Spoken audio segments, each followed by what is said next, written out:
और एक ग्रास खाने के पश्चात अपना भी उच्छिष्ट होता है, पुनः उनको भी न खाना चाहिए। प्रश्न है, क्या मक्खियों का जूठा शहद भी नहीं खाना चाहिए? और बछड़े ने गाय का दूध पिया तो वो तो जूठा हो गया, तो क्या वो जूठा दूध, बछड़े का जूठा दूध नहीं पीना चाहिए? और अपना ही भोजन आपने 3 रोटी रख ली, 1 टुकड़ा खाया तो अब वो जूठा हो गया, तो अपना ही जूठा खाएं कि नहीं खाएं? ये तो प्रश्न है। उत्तर, शहद कथन मात्र ही उच्छिष्ट होता है। जो शहद है, मधु, हनी, वो तो बस नाम मात्र का ही उच्छिष्ट है, परंतु वह बहुत सी औषधियों का सार होता है, औषधियों का लाभकारी होता है, गुणकारी होता है, इसलिए ग्राह्य है, इसलिए वो तो प्रयोग कर लेना चाहिए, उसमें इतना दोष नहीं है। बछड़ा अपनी माँ के बाहर का दूध पीता है, भीतर का दूध को नहीं पी सकता। गाय के बाहर का दूध जो बछड़े ने निकाल लिया वो पी लिया, जो गाय के अंदर दूध है वो थोड़ी जूठा हुआ, वो तो शुद्ध है, इसलिए वो पी सकते हैं। तो भीतर के दूध को नहीं पी सकता, इसलिए उच्छिष्ट नहीं हुआ। परंतु बछड़े के पिए पश्चात जल से उसकी माँ का स्तन धोकर शुद्ध पात्र में दोहना चाहिए। साफ सुथरा दूध निकालो और फिर पी लो। और अपना उच्छिष्ट अपने को विकार कारक नहीं होता। अपना जूठा अपने को हानि नहीं करता, इसलिए अपना जूठा तो खा सकते हैं। आपने 1 टुकड़ा खाया, 2 खाया, 4 खाया, 3 रोटी पूरी खाओ, दाल सब्जी सब खा लो, कोई दिक्कत नहीं। देखो, स्वभाव से यह बात सिद्ध है कि किसी का उच्छिष्ट कोई भी न खावे। जैसे अपने मुख, नाक, कान, आँख, उपस्थ और गुह्य इंद्रियों के मलमूत्र आदि के स्पर्श में घृणा नहीं होती, वैसे किसी दूसरे के मलमूत्र के स्पर्श में होती है। इससे यह सिद्ध होता है कि यह व्यवहार सृष्टि क्रम से विपरीत नहीं है कि अपना जूठा स्वयं खा ले, इसमें कोई समस्या नहीं है। इसलिए मनुष्य मात्र को उचित है कि किसी का उच्छिष्ट अर्थात जूठा ना खाए, जूठा ना खाए, शुद्ध भोजन खाए। प्रश्न, भला स्त्री पुरुष भी परस्पर उच्छिष्ट न खाएं?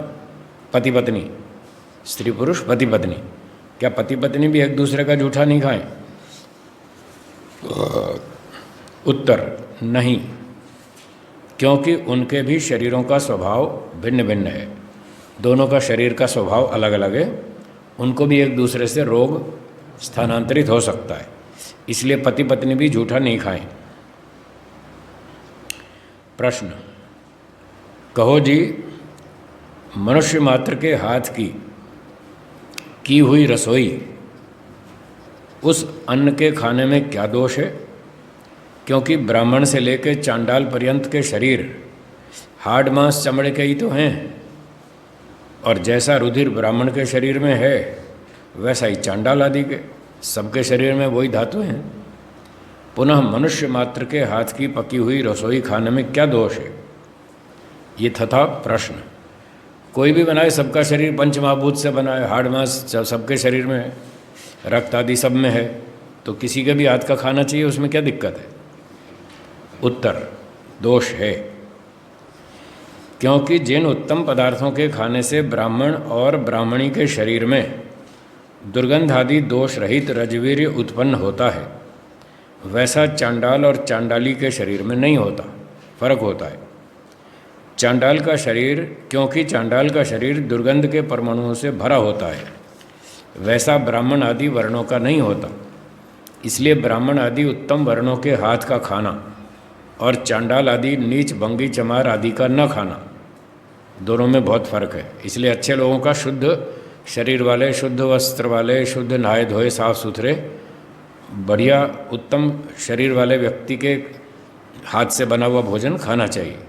और जो गंदे संदे रहते हैं, मैले कुचले, दुर्गंध से युक्त, दूषित रहते हैं, अनेक रोगाणुओं से भरपूर रहते हैं, ऐसे खराब लोगों के हाथ का भोजन नहीं खाना चाहिए। भला जब कोई तुमसे यह पूछेगा कि जैसा चमड़े का शरीर माता, सास, बहन, कन्या और पुत्रवधू का है, वैसा ही अपनी स्त्री का भी है, तो क्या माता आदि स्त्रियों के साथ भी स्वस्त्री के समान वर्तोगे? सबका शरीर हाड मांस का है, चाहे स्त्री हो, चाहे पत्नी हो, चाहे बहन हो, चाहे माता हो, चाहे बेटी हो, फिर आप सबके साथ तो एक जैसा व्यवहार नहीं करेंगे। तब तुमको संकुचित होकर चुप ही रहना पड़ेगा। जैसे उत्तम अन्न हाथ और मुख से खाया जाता है, वैसे दुर्गंध भी खाया जा सकता है। तो क्या मल आदि भी खाओगे? क्या ऐसा भी कोई हो सकता है जो कचरा खाता हो? पागलों जैसी बात करते हो, बुद्धिमानों जैसी बात करो। तो इसलिए अच्छे व्यक्ति के हाथ का बनाया हुआ साफ सुथरा भोजन खाना चाहिए, खराब लोगों का नहीं।